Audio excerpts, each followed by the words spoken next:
వాస్తు దోషాలు, పరిహారాలు.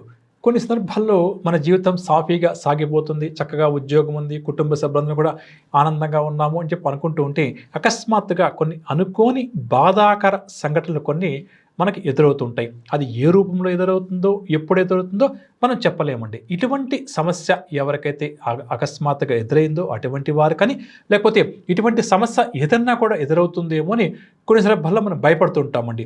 అది కుటుంబ సంబంధ బంధాల విషయంలో కావచ్చు, ఆరోగ్యం విషయంలో కావచ్చు, డబ్బు విషయంలో కావచ్చు, వృత్తి ఉద్యోగాల విషయంలో కావచ్చు. ఇటువంటి సమస్య ఉన్నప్పుడు కానీ, ఇటువంటి సమస్య ఎదురవుతుందేమో అన్న భయం ఉన్నప్పుడు కానీ, అంటే అనుకోని బాధాకర సంఘటనలు ఏదైనా కూడా ఇంట్లో జరిగినప్పుడు కానీ, జరుగుతుందేమో అన్నటువంటి సందేహం ఉన్నప్పుడు కానీ, ప్రధానంగా మనం ఏం చేయాలంటే ఉదయము సాయంకాలము ఆ ఇంటి కుటుంబ సభ్యులు కానీ, యజమాని యజమానురాలు కానీ హనుమాన్ చాలీసా స్తోత్రాన్ని ఇంట్లో కాస్త గట్టిగా పఠించే ప్రయత్నం చేయాలి. అంటే కాస్త పైకి చదవాలి.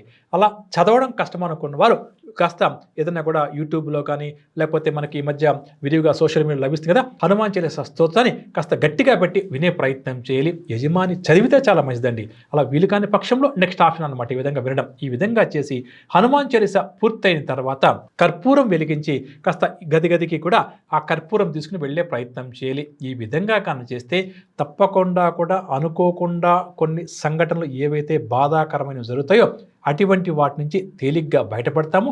దాంతోపాటుగా ఇటువంటి సంఘటనలు ఎదురు కాకుండా కూడా ఉపయోగపడుతుంది.